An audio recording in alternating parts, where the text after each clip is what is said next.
we will be discussing about thermometers. Thermometer is an instrument which measures temperature. Thermometers make use of physical properties that change with temperature. Temperature is a numerical measure of how hot or how cold the body is. Okay, so temperature according to kinetic theory is measured of the average is the measure of the average kinetic energy of the molecules. Water molecules in a cold water move less with kinetic energy, slower than the water molecules in hot tea. So water molecules in a cold water move with a less kinetic energy, which is comparatively slower than the water molecules in a hot tea. Hot tea, the water molecules move at a comparatively faster pace compared to the water molecules which is in cold water. The difference between temperature and heat energy, you can see there is an example given out here. There are two beakers. This is the beaker with lesser diameter, this is the beaker with more diameter. So this contains more water. In both the beakers we take water, and water is kept in both the beakers. You can see thermometer is kept in both the beakers. What happens, heat is given equally, equal heat is given to both the beakers. You can see the temperature difference. In 0 minutes at 26 degree room temperature. After 5 minutes of heat, giving heat, the same heat is given in both the beakers. You can see the temperature difference. Here after 5 minutes what is happening, the temperature is 35 degrees Celsius. Okay, after 10 minutes in this beaker the uh, temperature has gone to 35 degrees Celsius, and here after 10 minutes the temperature has gone to 45 degrees Celsius. Why? Because there is less amount of water. Here there are more amount of water molecules present in the beaker. After 15 minutes you can see 40 degrees Celsius. Here the after 15 minutes it is 70 degrees Celsius.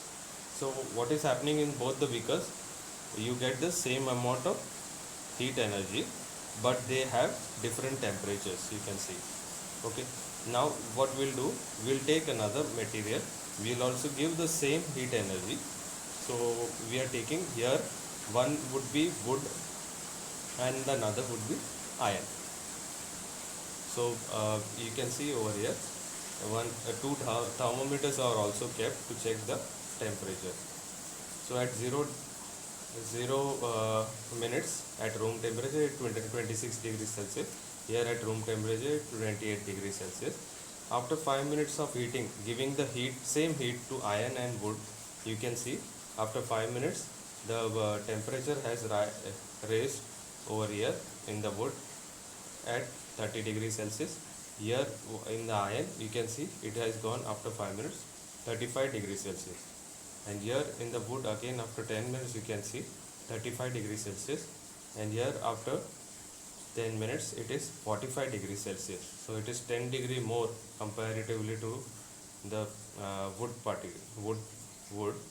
Iron is getting heated much more fast, even though same heat energy is given to both the wood and iron equally. After 15 minutes you can see here the temperature has rise to 40 degrees Celsius in iron. After 15 minutes the temperature has raised to 70 degrees Celsius. So it is 30 degree more comparatively to wood. So here in both the blocks we get the same amount of heat energy, but they have different temperatures.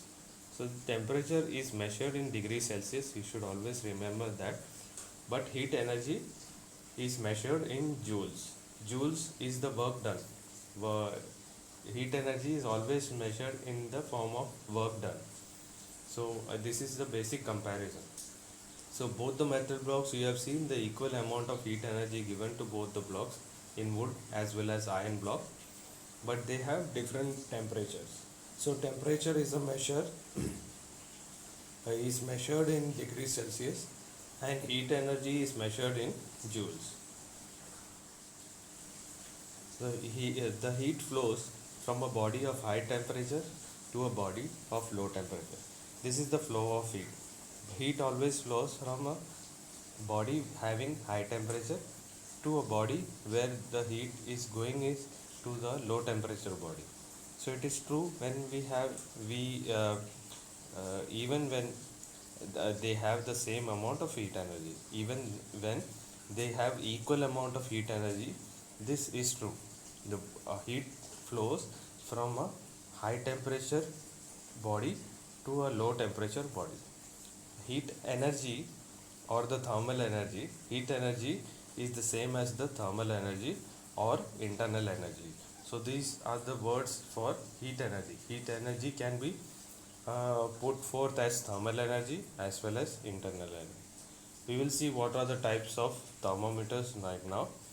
So certain types of thermometers. One is resistance thermometer. The thermometer depends on the increase in electrical resistance of a platinum wire with the increase in the temperature. So this thermometer, resistance thermometer, in this thermometer it measures the electrical resistance, and inside the thermometer there is a platinum wire. So this wire, with the increase in temperature, it measures the temperature the uh, temperature of the electrical circuit.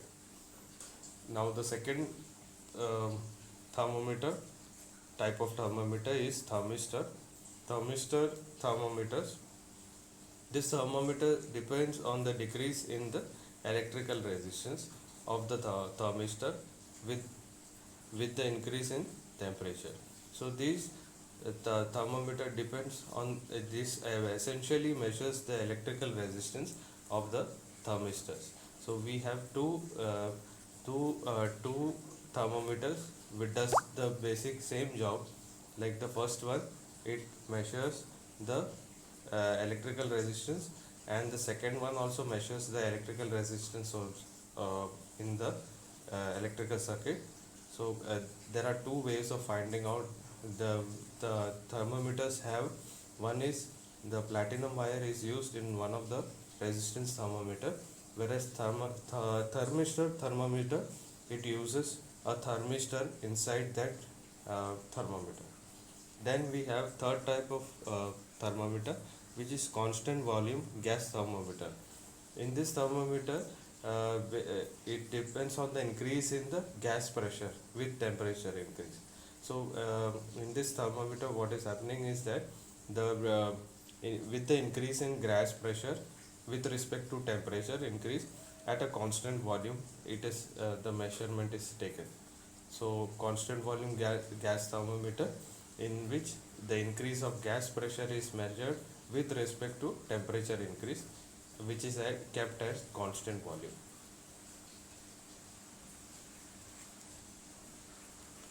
Thermochromic liquids are there. Some liquids which change their color with changing temperature. So certain thermometers are there. It is called it uses thermochromic liquids. So some liquids they change their color with changing temperature. The higher the temperature, different the color change keeps on change of the liquid inside the thermometer. Then we have thermocouple. Thermocouple is used extensively in thermometer. We will go into that detail later. Thermocouple is an electrical potential difference. It measures electrical potential difference which exists due to the temperature difference between the junction of uh, each mode of different metals.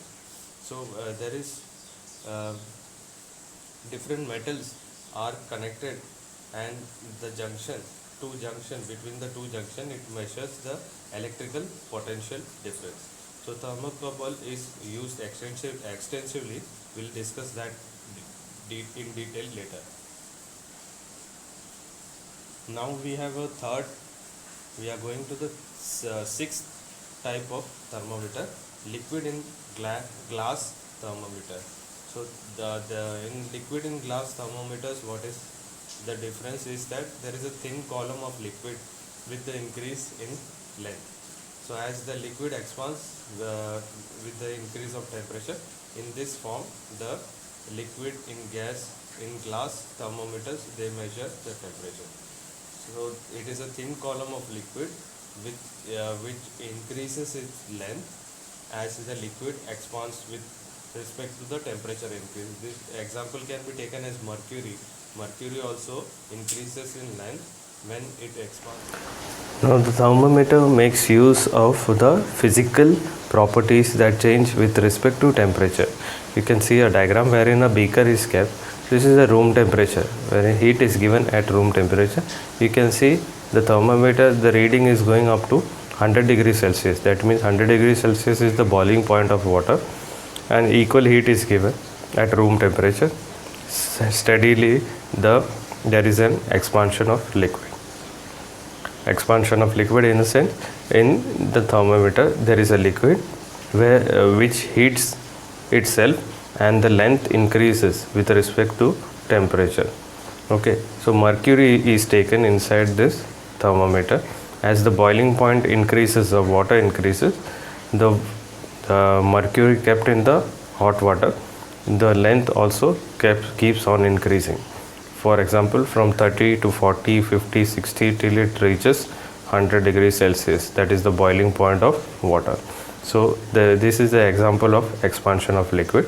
So once there is a change in the temperature, the thermometer will show the expansion of liquid inside the temperature with respect to the temperature change in water. The liquid inside is mercury inside the thermometer. It will expand, keep on expanding as with respect to the temperature difference. So thermometers make use of 6 physical properties. One is the volume of solid. First is the volume of solid, then the volume of liquids, then the volume of gas. Then fourth property is the pressure of gas. So pressure of gases is with respect to the temperature increase, the pressure also increases.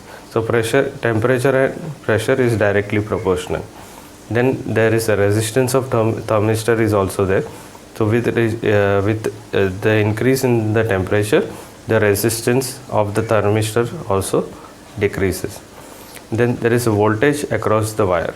So the sixth property is the physical property is the voltage across the wire. We will see how to calibrate a thermometer. So calibration of thermometer with there are two things you need to measure in order to calibrate the thermometer. So firstly, you need to check with pure water. You have to take a beaker with pure water. You have to check the thermometer, like the boiling point of water. So if this water is pure, then only the boiling point of water, you will get the boiling point as 100 degrees Celsius. Okay, so for pure water, the upper fixed boiling point is 100 degrees Celsius. Boiling point of water for pure water is 100 degrees Celsius. If there is any kind of impurities, you won't be getting the boiling point of water at 100 degrees Celsius. The temperature will increase above 100 degrees Celsius. And second thing what you need to do for calibrating a thermometer is, in pure ice you need to keep the thermometer and check the melting point. For pure ice only, the lower fixed point is 0 degrees Celsius. So in pure ice only you will get the melting point of ice at 0 degrees Celsius. So these two things you need to do for calibrating the thermometer. Firstly, in the first case wherein the beaker, you need to take a pure water. If it is a pure water, then only you will get the boiling point of water as 100 degrees Celsius. And here secondly, what you need to do is that pure ice you need to take. It should be pure. If there are any kind of impurities, you won't be getting the melting point of pure ice at 0 degrees Celsius. So compulsorily you have to take pure ice cubes, and you have to put that in beaker, and you have to measure the melting point of that pure ice is at 0 degrees Celsius. So these two things you need to do in order to calibrate a thermometer. So the properties, we will be coming to the properties of thermometer. Properties of thermometer are essentially four. First is the range, then the sensitivity, then the response time, and the linearity. So what is the range? The range of is the difference between the higher to the lower temperature measured in thermometer. You can see a thermometer out here. You can see what is the range out here. You can see it is from 0 to 100. So it is the difference between the higher and the lowest temperature readings by the thermometer. So here in this case the range would be 0 to 100. Okay, then we can see the sensitivity. Sensitivity is the smallest change in temperature measurable by the thermometer. So in this case you can see in the diagram, so this it would be sensitivity would be, you can see sensitivity is the number of divisions. You can see the sensitivity. So 0 to 10 we have 10. You can see over here in between 0 to 10 there are 10 lines, and one line will respect with will be 1 degree Celsius temperature change. Okay, so that is the sensitivity. So sensitivity is 1 degree Celsius. In some thermometers the sensitivity is up to 0.01 degree Celsius.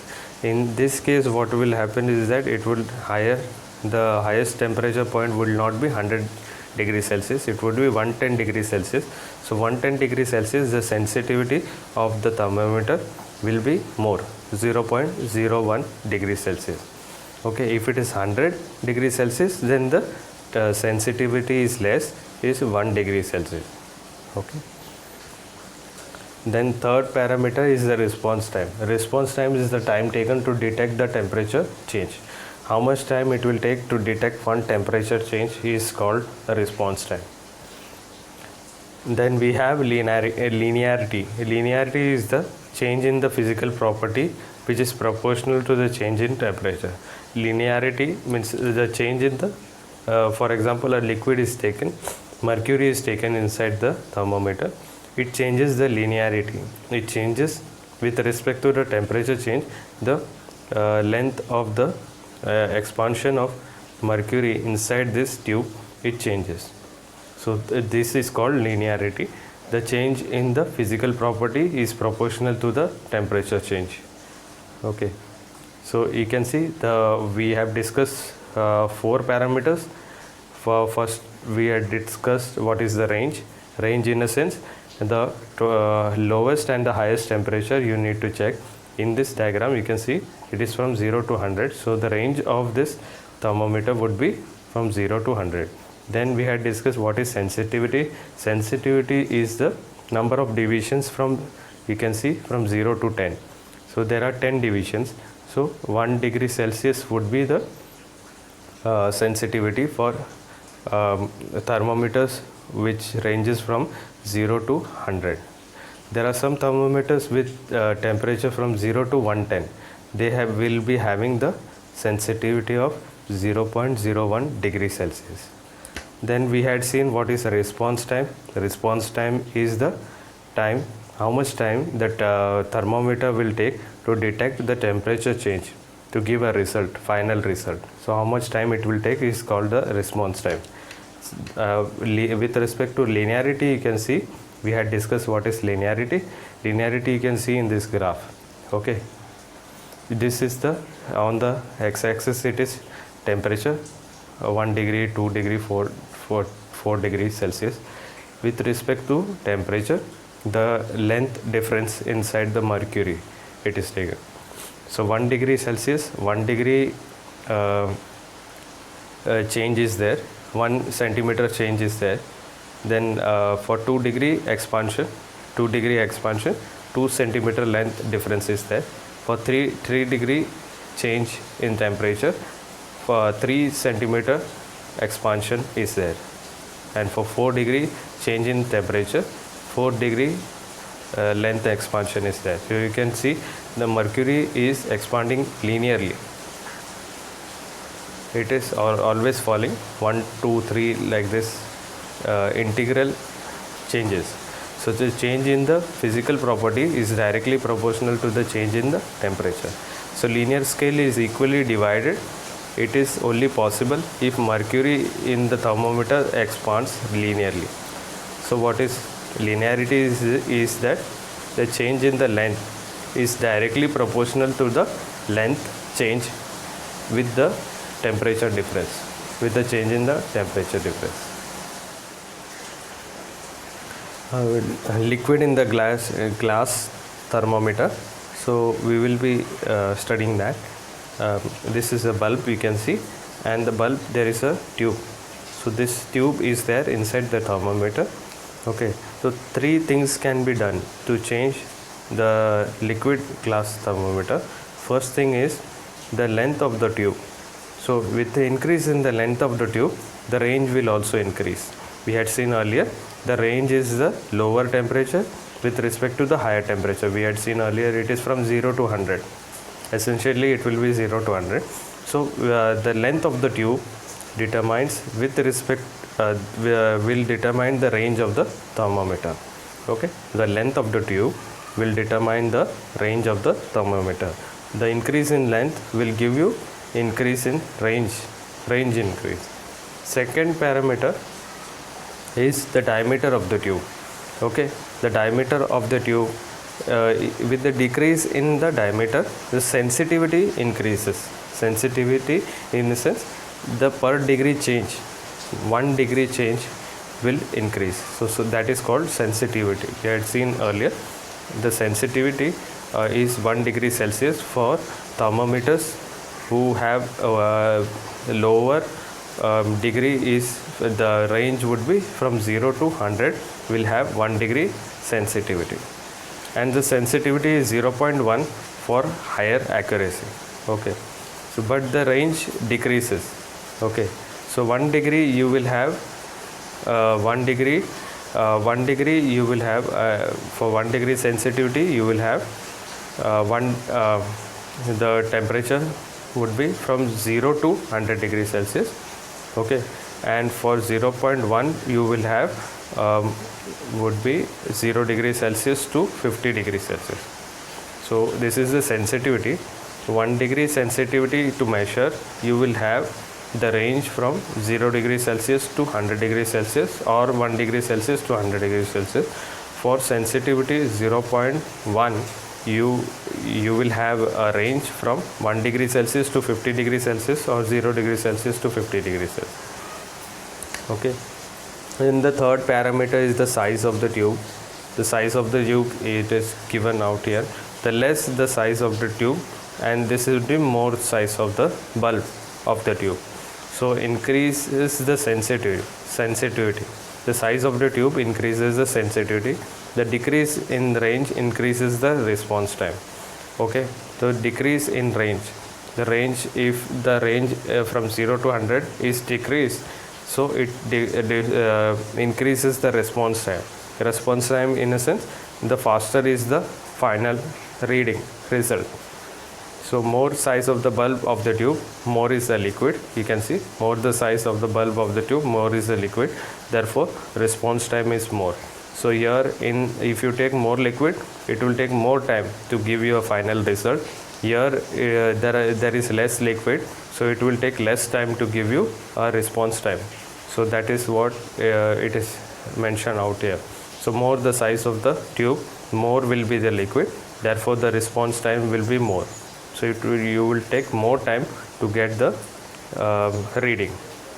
And we can use mercury or alcohol in the tube. Okay, primarily mercury is used. Mostly mercury is used inside the thermometer. We have thermocouple. Okay, thermocouple, we will be discussing thermocouple in detail right now. So thermocouple is an instrument which measures the greater the temperature, greater will be the voltage. In that concepts, this thermocouple works. So basic working of thermocouple is greater the temperature, greater is the voltage. Okay, so that voltage is measured with millivoltmeter. So these two are the wires. We call this as a junction. Okay, copper wire you can see, and this is the iron wire. These are two connected at a junction. junction means the meeting point of two wires, you can see over. Then this is connected to a millivoltmeter, and that terminal is connected again over here to the iron wire. So iron wire will be having 2 points, and the copper wire will be also be having 2 points. One is the hot junction and one is the cold junction. Okay, copper wire will be connected to the, you can see, sensitive millivoltmeter, and here the iron wire will be kept like this. Okay, there are two junctions, one is the hot junction and the cold junction. The property we will be using to measure the temperature change is primarily change in the voltage difference. Okay, so thermocouple are used. So in thermocouple, the thermocouple are used to measure the body temperature, measure the change in the temperature, body temperature. Okay, the advantages of thermocouple would be durable. It is durable. So if it breaks, there are two wires. You can see there are two wires. First wire is iron wire, and then we have a copper wire. If it does not have a liquid, there is no liquid inside. We had seen earlier there was mercury inside the tube, so there is no liquid out here comparatively, so it does not break. This is the first advantage of thermocouple. Then we have the second advantage is that it is easy and to get a quick measurement. So it gives fast reading. Okay, it uses metal wires which have fast response time with accurate measurement. So the response time is very fast comparatively to a liquid thermometer, wherein a mercury thermometer if you take, so mercury, the expansion of mercury will take some time comparatively to the metals out here. Okay, so that is why it is called the fast response time with accurate measurement. So this is the second advantage. Third advantage is that it has wide range. Iron has a melting point of 1500 degrees Celsius. So we can measure temperatures from 0 to 1500 degrees Celsius. Okay, that is the third advantage. The fourth advantage is remote measurements. You can measure this from far distances also. From far distances also you can measure. It need not be that the body, the temperature which you are measuring, the body, whichever body you are measuring the temperature should be nearby. It can be away from the thermocouple, then also it will give the reading. Okay, so this is the fourth advantage. So what we had seen earlier, we will do a quick recap. Thermocouple, the working principle is greater the temperature, greater will be the voltage, and this voltage reading will be measured in the voltmeter. Okay, so the property we are using is the temperature change with respect to voltage out here. So thermocouple is used to measure the body temperature.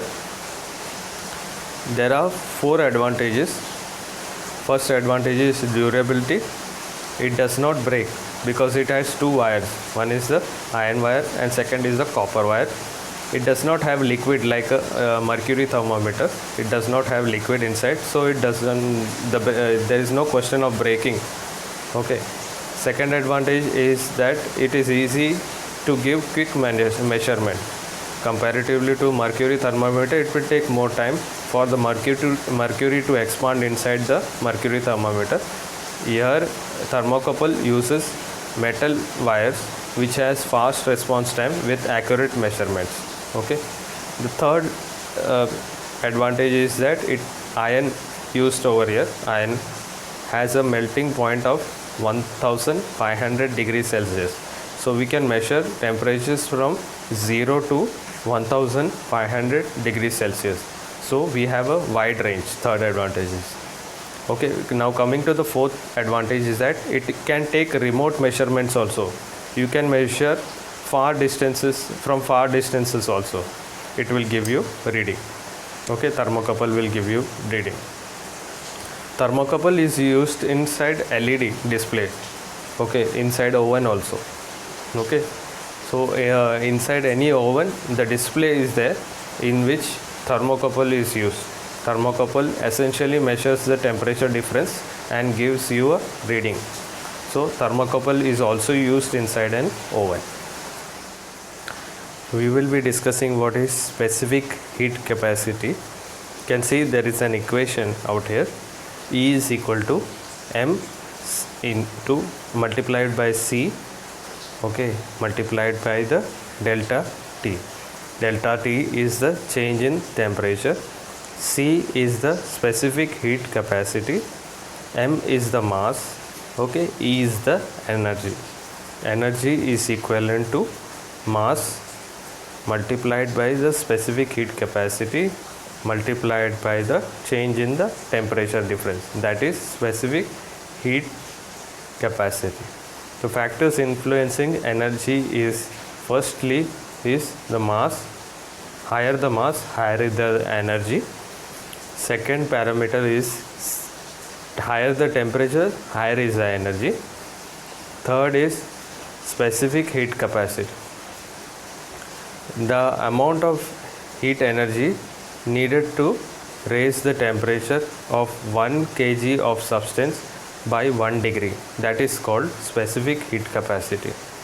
So specific heat capacity is the amount of heat energy needed to raise the temperature of 1 kg of any substance, for example 1 kg of water by 1 degree or 1 kg of any other substance by 1 degree, that is called specific heat capacity.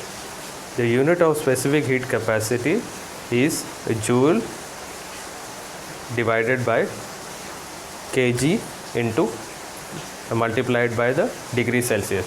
It can also be given like joule divided by gram multiplied by degree Celsius. Okay, that is the unit of specific heat capacity.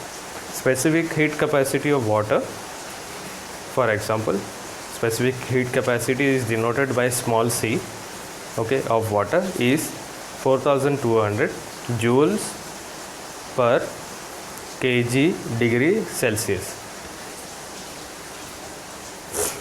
If we take water, 1 kg of water, we will take an example where 1 kg of water is heated, okay, it is heated at room temperature, for example 20 degrees Celsius. The we had seen earlier specific heat capacity of water is 4200, so we will be putting that 4200 joules kg degree Celsius.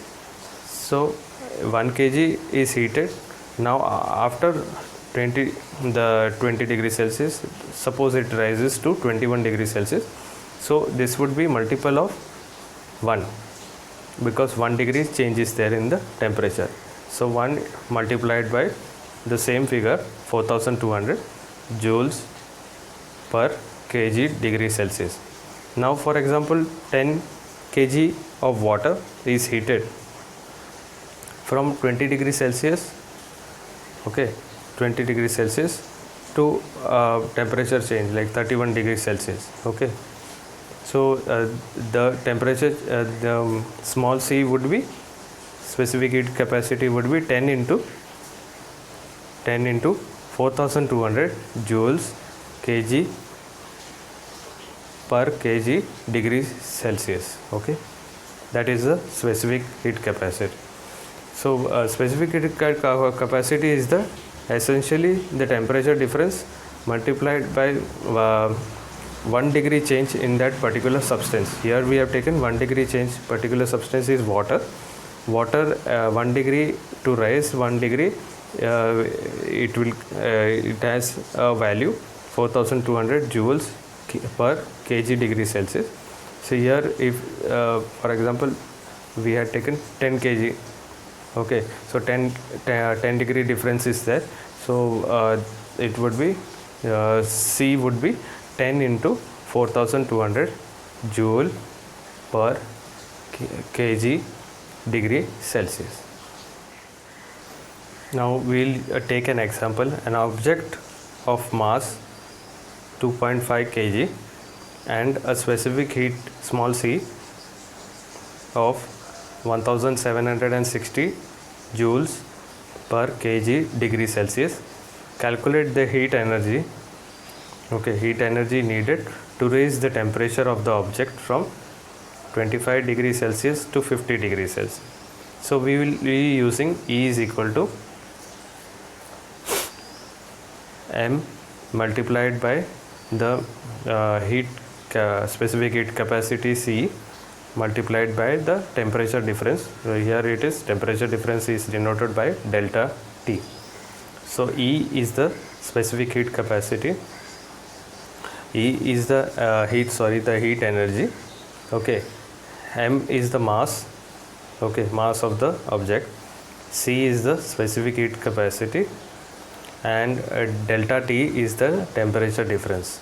So E is equal to, here we can substitute the values from the problem itself. So mass would be 2.5 kg, specific heat capacity is given 1700 joules per kg degree Celsius, and multiplied by the temperature difference. So the higher temperature has to be minus with the lower temperature. So higher temperature 50 degrees Celsius minus 25 degrees Celsius, you will get the answer as 25 degrees Celsius. You have to multiply all this, you will get the value. Energy is equal to 11 into 10 raised to 4 joules. Now we will go to another concept, what is called specific latent heat. It is denoted by capital L. So here the energy, the equation is E is equal to M multiplied by L, where E is the energy, and M is the mass, L is the specific latent heat. What is specific latent heat? Is the amount of heat energy needed to change the state in a sense. For example, if you take water, ice is at melting point is 0 degrees Celsius. From 0 degrees Celsius, if you boil the water at 100 degrees Celsius, the state is changed from ice to water and from water to gas. The state is changed. So here the amount of heat energy needed to change the state of 1 kg of substance, any substance, water, any liquid or any gases at constant temperature. That is called specific latent heat.